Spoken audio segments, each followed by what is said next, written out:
All right. So this is a great, a big question that came in here, which I really appreciate and like. It is, I'm going to summarize it because it's quite long. It's a good one. And this individual says, I know we focus on progress, not perfection, but they find that they want to kick it up a notch and they want to get really super sane with their eating. And I love to hear that. And they say that they feel better when they eat clean, and that's their goal. And sometimes when they see a meal plan or a recipe that has, excuse me, even a little bit of say like crackers in it as a seasoning, they just shut down the whole page because they get frustrating. They're wondering if there were like a scale where they could just find super sane things and know that everything in the recipe is super sane. And then a bunch of other really good suggestions and questions. I just want this to be easy. And basically saying, and then thanks, Jonathan, you guys are great. So thank you, I appreciate that. I think that the core question here is, I know that we're about progress rather than perfection, but if I do want to go super sane, which is a term that I've used before, how can I do that? And I think this individual might feel that some aspects of the Ignite program are tailored for people who are not yet super sane. And you're right, it's not tailored for advanced. It's tailored to kind of scale our way up. And the reason for that is that if you want to go super sane, my personal experience is that it's much easier to make things saner. Like it's like if you, for example, see a recipe and it calls for a little bit of cheddar cheese, you know that cheddar cheese is not super sane. So you just don't put it in the recipe. Similarly, if you see a recipe and it's calling for chicken, and you say to yourself, hey, chicken is definitely not the most optimal of a nutrient-dense protein source. It's not bad for me, but it's just not optimal, right? Instead, you cook the recipe, but you just use maybe clams, which I know you sound like that's crazy, but if you just like clams from a taste perspective, chicken kind of tastes like nothing. Clams kind of taste like nothing. They take on the flavor of what you put them in. So my recommendation is, first of all, awesome. I'm like, optimal SANEity is fantastic. And in fact, let me actually share this link. There's the breakdown really early here in the program. Here, let me post this. That breaks down the food groups, the SANE food groups. Raina, that's a lot of clams. I like that. It breaks the food groups down into normal SANEity and optimal SANEity. So my recommendation would be if you see a recipe, almost it's like progress versus perfection in the other end. So, just because the recipe isn't perfect, like maybe it has some things in it that aren't perfectly sane, but let's not let that stop us from progressing towards optimal super SANEity. So, right, if the recipe calls for olive oil, actually, this is a great example, right? There's been some great discussions in the SANE coaching and support group where people are like, why do all these recipes call for melted coconut oil? It's a pain to melt coconut oil. Can't I just use olive oil? Which is a great question. Olive oil is easier to cook with because it's already liquid. Coconut oil is a saner oil. So with some recipes, we are trying to make them as sane as possible. So it might be like, it's kind of a hassle to melt coconut oil, but it makes it saner. So if you want to go super sane, I'd say the number one thing to do is just to print out the pages from that foods list. And anytime you see something that isn't optimally sane, just exclude it from the recipe. Easy breezy, or swap something else in. I mean, I don't think we have any recipes which are like, use 12 cups of flour. If we did, which we don't, you could just say, swap in coconut flour, which is the optimal source of flour. Almond flour is sometimes easier to bake with, but it's not optimal SANEity. So just swap in optimal sources and exclude things that aren't perfectly sane. If you do that, you're going to have optimal SANEity, right? So please, it's a two-step process. One, give yourself permission to say, hey, if this recipe isn't perfect, that's all right. I'm not going to let it hold me back from my pursuit of sane perfection. And then you're going to pull out that link that I just sent you, and you're going to say, all right, this ingredient isn't optimally sane. I'm just not going to include it, right? Like maybe, it's just the same mindset of, let's say you don't like olives. Olives are wonderfully sane. They're an optimal fat source, great source of monounsaturated fats. But let's say there's a recipe and it calls for olives.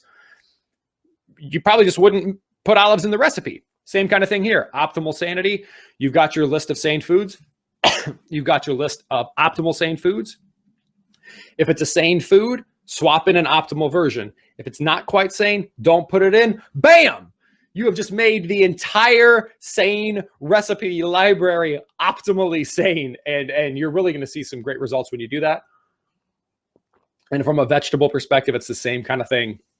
Green leafy vegetables, more exotic vegetables, things that, like arugula, Swiss chard, that aren't super common, but they're all in that guide right there. Please let me know if you have follow-up questions about that. But I really think, just like we talk about making sane substitutions to make recipes that are totally insane, saner, we could take sane recipes and use optimal sane foods to make them optimally sane. Hopefully that is helpful. So, all right, Penny. All right, cool. Yes. Thanks for the info on keto SANEity. My functional doctor wants me to eat this way. I agree with you that absolutely. And Penny, let's keep in mind that there are therapeutic benefits. Like, I think ketogenic diets have been used to help with certain temporary treatments of schizophrenia and Alzheimer's and things like that. So we always have to take it on a case-by-case basis, right? Like, what is the goal? If the goal is, like, what is the goal of being in ketosis? That would be a great conversation to have with your functional doctor. It's not a questioning of whether or not ketosis is valid, but it's like, why am I in ketosis, and how long should I be in ketosis, and what is the point of being in ketosis? Because sometimes human beings, we have a tendency sometimes to focus on the means rather than the end. What I mean by that is, and we talked about this a little bit in the masterclass, oftentimes people will say, I want to be low carb, or I want to eat organic, or I want to, any of these labels. And in the 1990s and 80s, it was low fat. I want to eat low fat. Nowadays, a lot of it is I want to eat organic or, grass fed. And it's not that any of those things are bad, but it's all, and actually there's a question about that.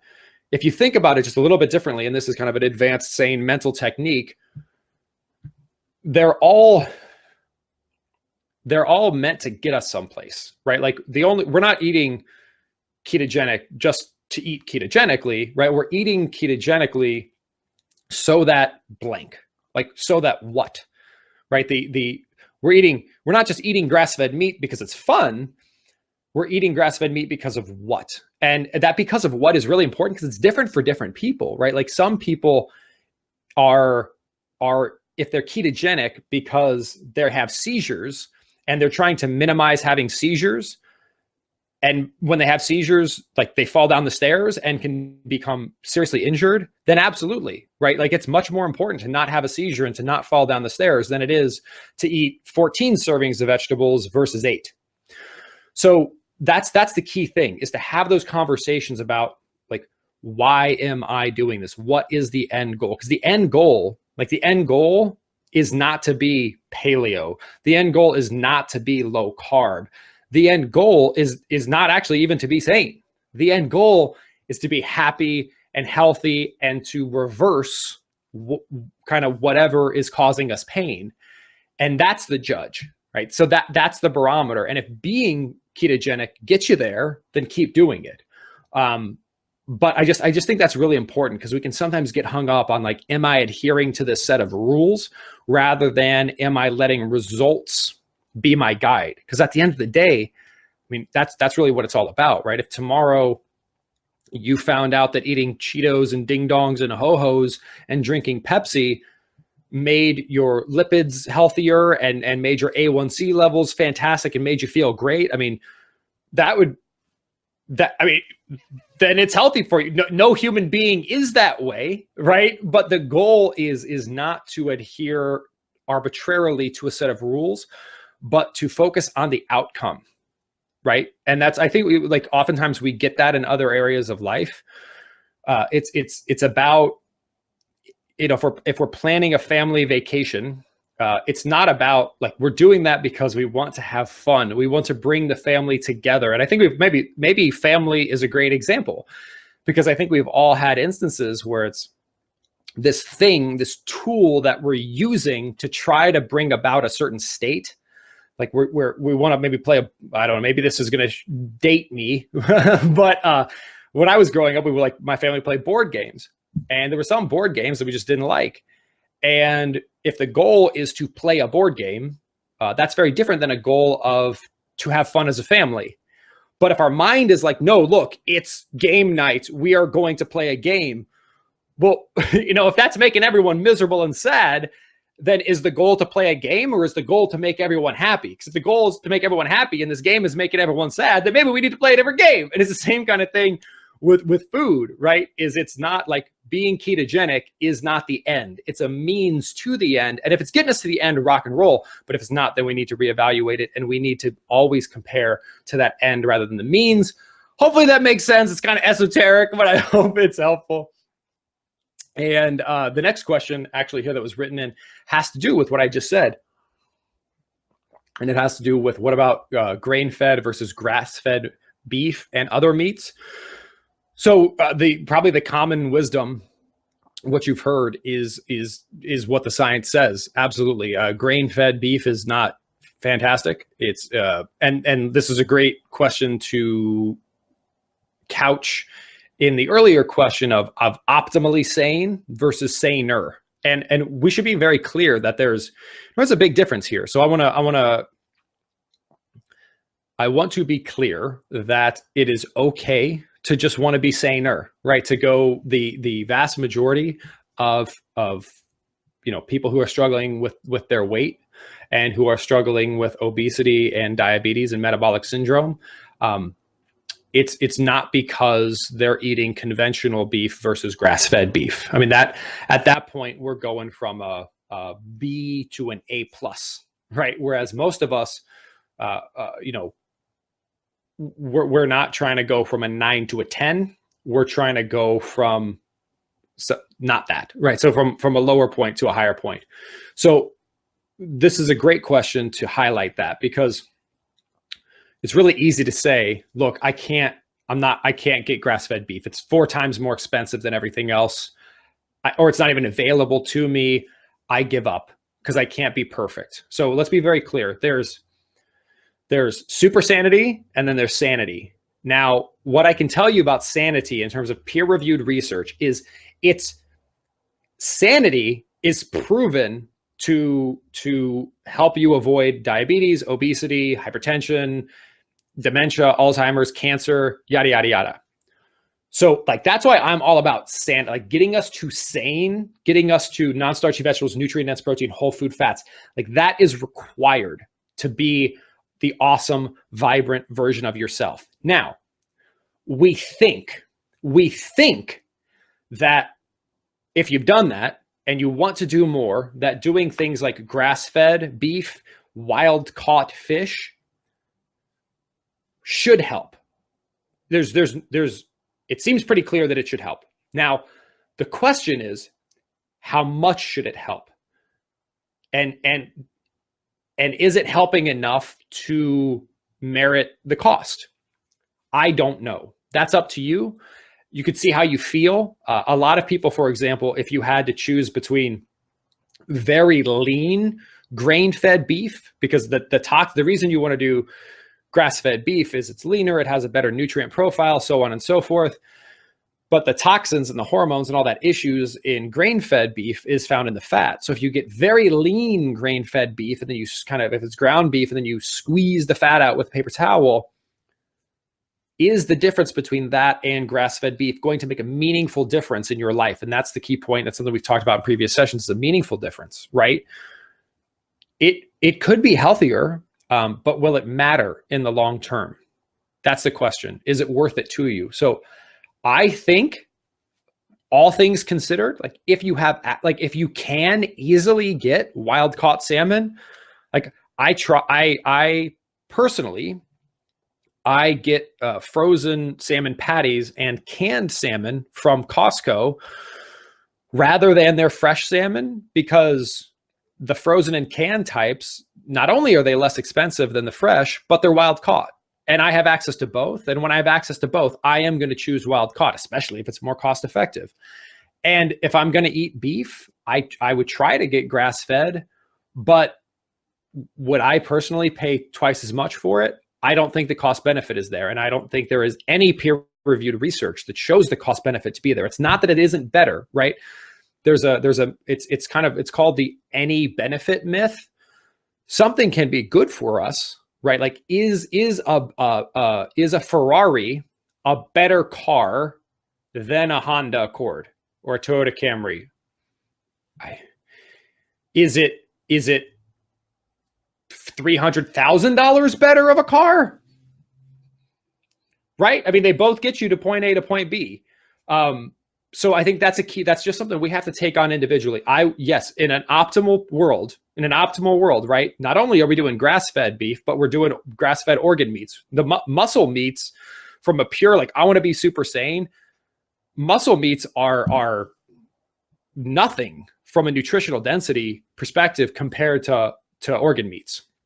So like conventional liver contrasted with grass-fed muscle meat, the conventional liver wins hands down in terms of nutrient density and metabolic healing. So that's another thing to watch out for is, just getting optimal sources of conventional SANEity. That's really important, right? I would take conventional kale personally over organic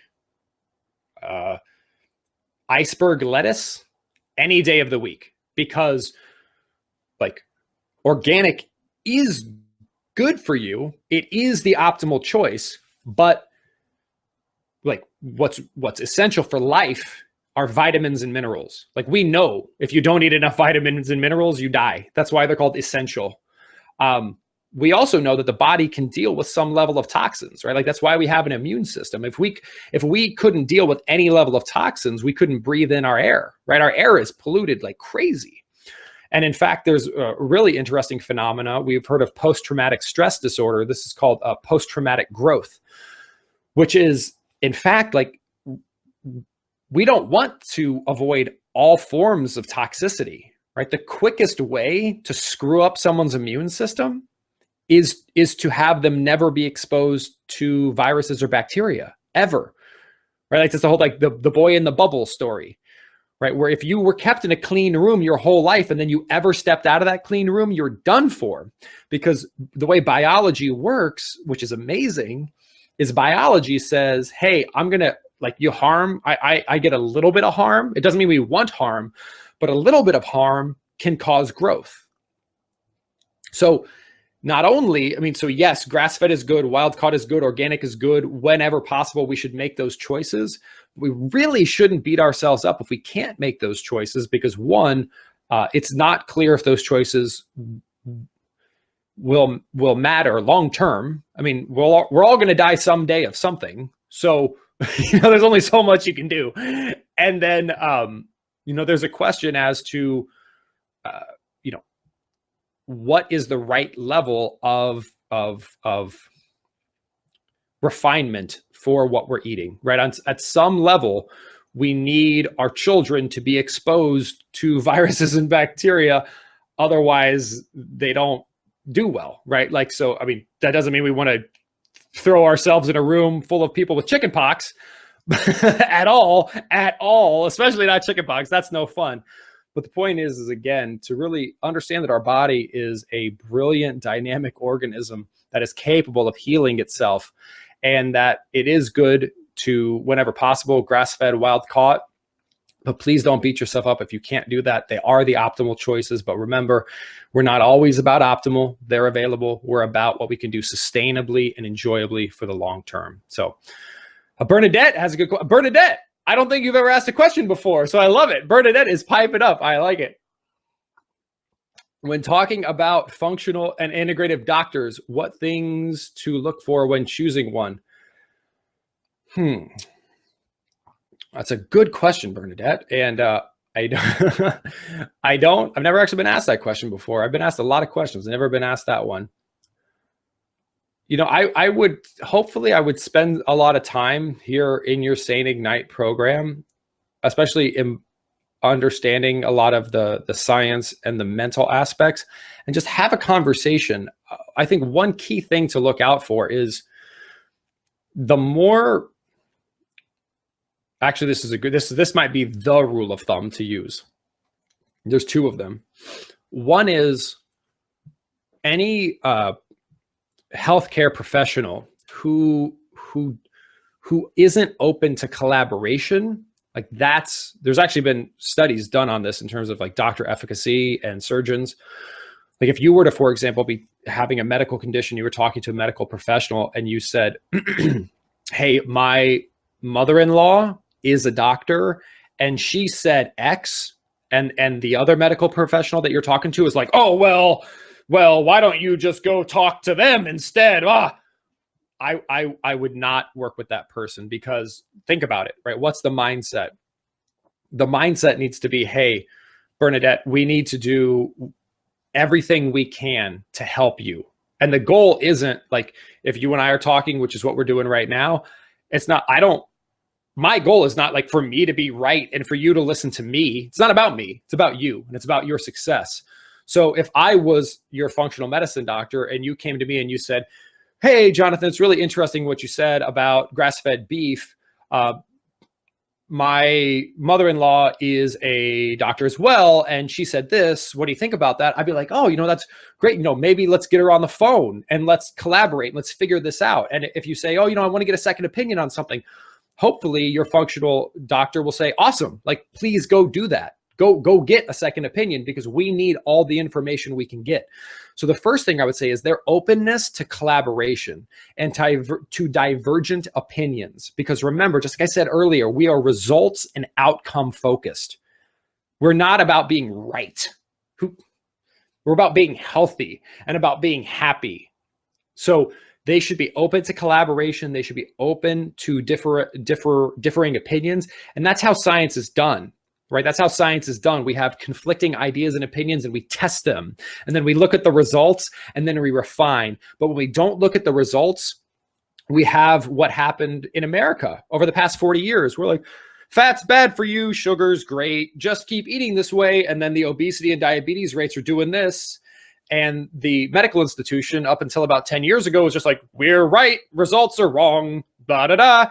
And now we have an obesity epidemic because we weren't focused on results. We were focused on, oh goodness, I said this publicly in a journal article, so I can't take it back now because that'll make me look foolish. Look, if you're an architect and you're building a bridge and the bridge collapses, like the bridge collapsed, that's all that matters. And our nutritional bridge collapsed. We need to rebuild it. We need to be open to collaboration. So it's a great question. Anytime you're working with kind of anyone in any field, I think would be great. Are they open to collaboration? The second thing is, I think that if the things like supplements can be a red flag. So, obviously, like with the SANE lifestyle, we provide SANE superfoods. They're there and they make SANEity easier.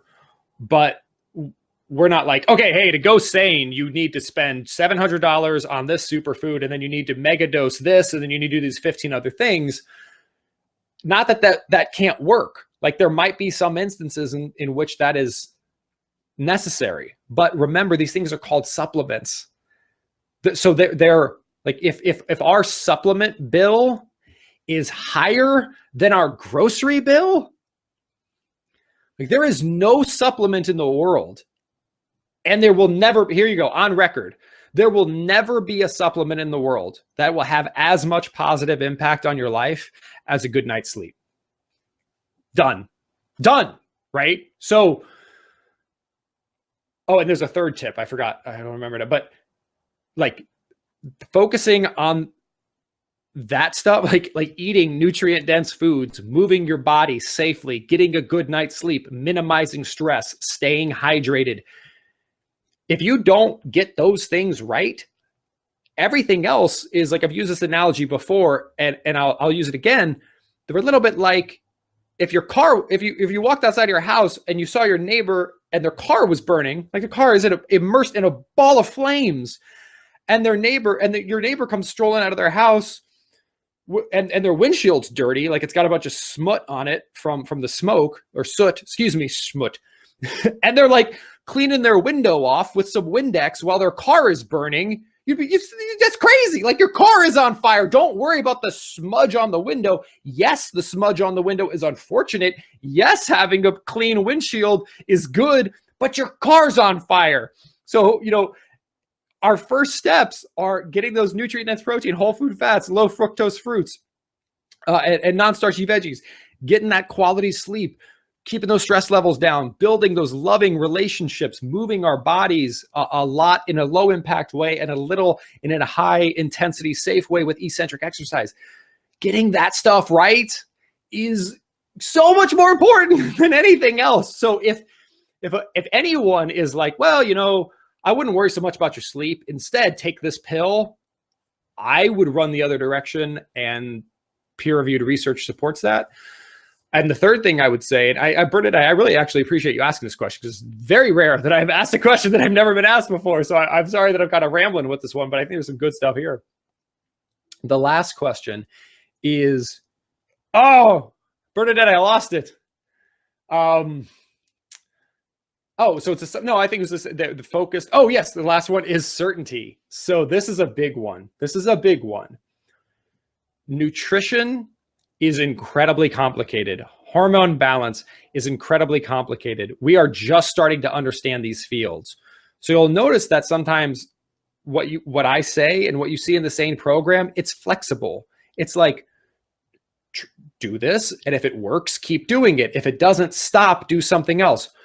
Because the more we learn about nutrition, actual experts in nutrition and hormones and biology, the more they know they don't know yet, right? And this is why we focus so much on whole foods, because the more it's like, oh, eat more vitamin C, it's like, well, if you just take vitamin C pills, that actually blocks the absorption of other vitamins. So it's not about eating more vitamin C, it's about eating the right balance of vitamin C relative to everything else.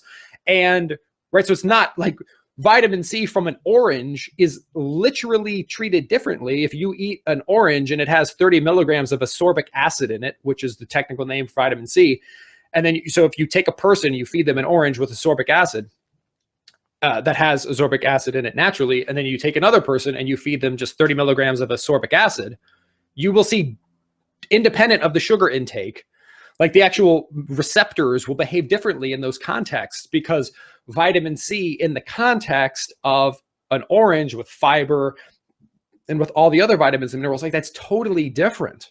But it's, and we kind of know that, right? Like it's, when you eat a food, you're eating millions of different things are going into your body, and they will react so differently based on like your stress levels and everything else. So the third thing to look for in a functional or integrative doctor is if they're like, this is true and this is false, rah, rah, rah, rah, rah.